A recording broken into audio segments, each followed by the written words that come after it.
Segment 3, Gold and Black Live, joined by Brian Newbert, who nobody covers Purdue men's basketball better than Brian. He was on the road Thursday up at La Lumiere, talking to folks up there, including Jacob Weber. And it is the news of the week, Purdue's commitment from Jacob and what that means. He wrote about that extensively on the site earlier in the week, but certainly a big hit for Matt Painter, and at least based on what I've read of what you've written, a player that has some similarities to others that have been in West Lafayette in the past. But talk about just what in your experience, what you care to share about going up to see him on Thursday.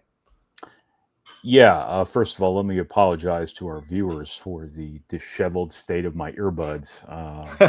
It's okay. I was soundly defeated in my They're impossible. Steel cage match with them just now. No, Jacob Weber is an elite shooter, but he's also an elite shot maker. I think those are two different things. I think open shooting and just shot making in terms of being on the move, being able to create things sometimes, being able to make a contested shot when you have to make something happen. I think he is elite in both of those areas. Couple that with a 6'7" frame, extraordinary length, a deep understanding of how to shoot a basketball, a flexible enough body to twist and turn and contort, and just a really, really unique ability to find balance where there is no balance.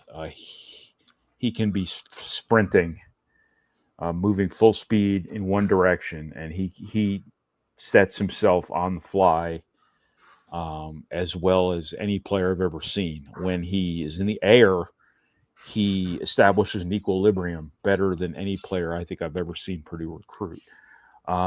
Ryan Klein was an incredible shooter, the best shooter to date Purdue has recruited, in my opinion. And I think he is right up there with Ryan Klein in terms of his ability to not only shoot, but shoot on the move. And those are two very different things, because Purdue runs a lot of offensive action that not only gets people like Sasha Stefanovic, Ryan Klein, Carson Edwards shots, but also manipulates the defense, opens lanes and cutting angles for other people to have a chance to attack the basket, post entries.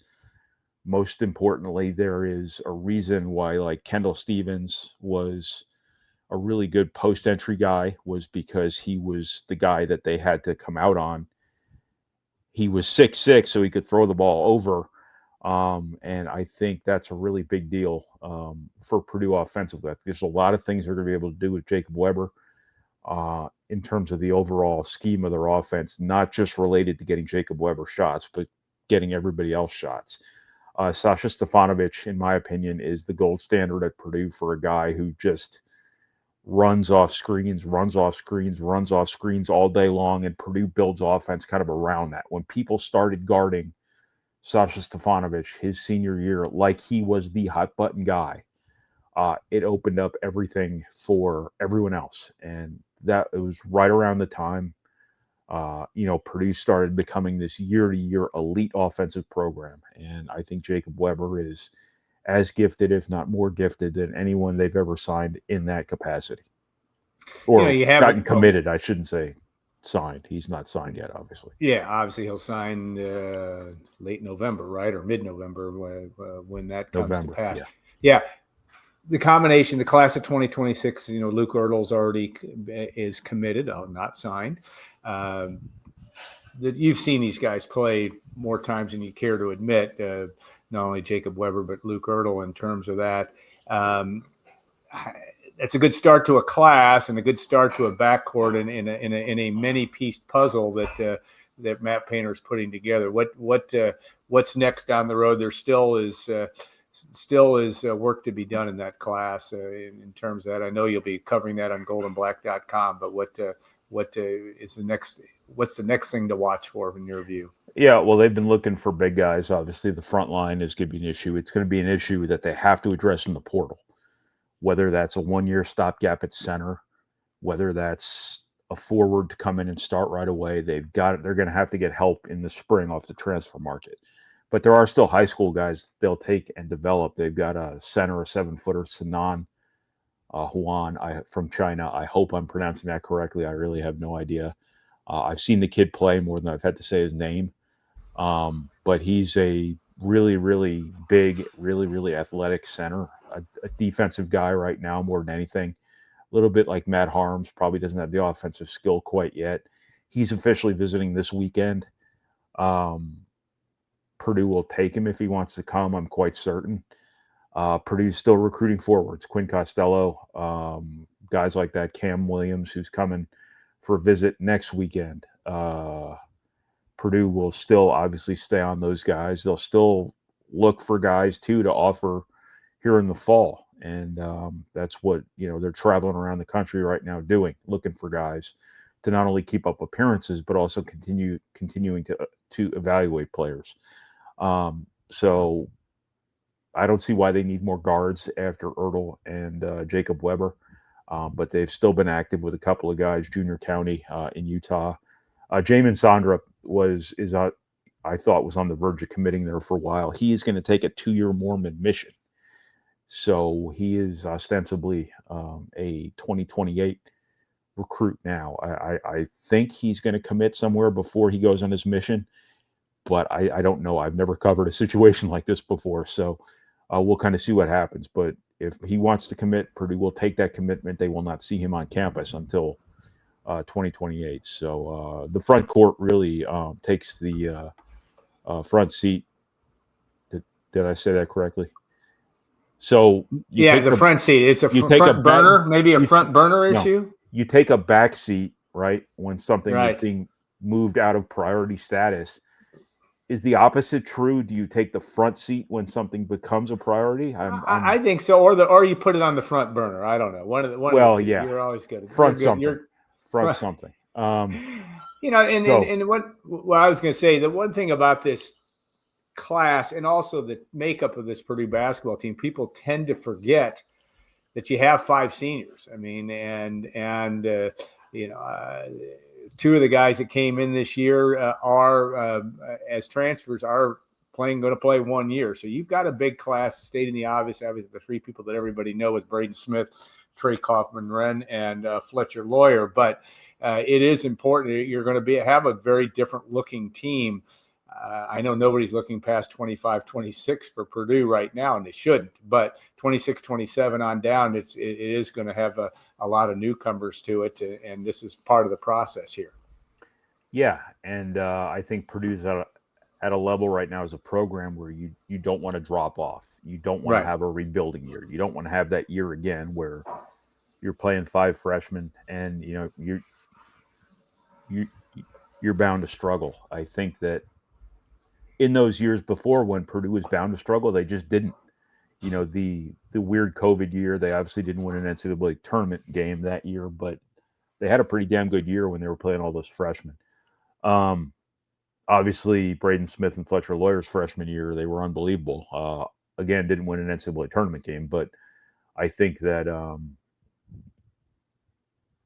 you can do it that way still, but I think you want to plug holes at this point and just keep going as you're going. And I think Purdue's got a nice team on paper, projected to come back in 2026. I think the most important guy that they could have gotten for 2026 was Omer Meyer. And, I think people need to view the 2026 recruiting cycle that way, that the biggest impact guy they could have gotten for next season is already on the team. So I think from a backcourt recruiting perspective, I think Omer Meyer, along with Jakari Harris, along with CJ Cox, Antoine West, some of the others. Obviously, Jack Benner is going to play this year and presumably advance beyond that. I think Purdue's in a pretty good place here. On paper, you just have to get that. You just have to get the post-Oscar Clough, post-Trey Kaufman-Renn 4-5 combo. Daniel Jacobson's obviously back, but you don't want to ask him, to play 40 minutes a game or anything like that. So you got to get some depth. You got to get an impact guy in the front court next year. You got to get a physical presence next year to go along with Daniel Jacobson, in my opinion. And I think you best do that through the portal. Now we'll see what happens to Raleigh Burgess this year. Yeah. If he redshirts, does he stay as a 4-man where you needed him before, or does he grow into more of a 5-man? And if so, is he the plug and play guy that you would otherwise be looking for in the portal? That's one of the very many moving parts going on in recruiting right now in terms of what Purdue needs, how it's going to get it, and kind of where things stand after this season when Purdue loses this unbelievable senior class. All right, last question for you. The schedule is a Big Ten schedule is about to come out in terms of that's the most asked question we get. When is that? Any intel? And we know where Purdue is going. We know Purdue will be going out to USC and UCLA, and those dates have yet to be announced. But any idea when that's going to see the light of day? Because that is the number one question I get: is when the heck is? And I know last year it wasn't until September 19th, so we're not to September 9th, we're 19th, we're at September 5th. But any intel on when that might happen, and any thoughts on that schedule? I know that they've got to go to out west, they've got to go to Rutgers, your homeland, and some other places. But what do you know from that standpoint? Should be right away. I mean, it should be any time now. The schedule's done. Now, you have so many stakeholders in this stuff now that I'm sure it has to go through X number of hands across X number of desks for one last once over to make sure everything is where it's supposed to be, to make sure that Michigan's not playing Minnesota and Michigan State on the same night. You know, to make sure that I don't know how they do it. Yes, AI has got to get involved with that stuff. But go ahead. Well, yeah. So you know, all the TV partners have to make sure, and there are like 4 of them. Yeah. I'm not entirely sure whether I consider Fox and Big Ten Network different. Well, if you do, there's 4. That's right. I'm sure that they have different shot callers, but. So there's BTN, there's Fox, there's NBC, CBS, and CBS. So I'm sure it still has to go across every desk, and that this is 18 teams now too, going across 4 different media partners' desks with 18 different athletic departments, with coaches, with operations people, with associate ADs who run their basketball programs. It's just a lot of final looks that have to be taken at these things, and I know it gets frustrating for fans at times when they don't know when the games are, but a lot goes into this, so I'm sure it's a very exhaustive 11th hour sort of process going on right now, as it's always been. It seems early to me, actually. It feels like this is dragged on even further than this.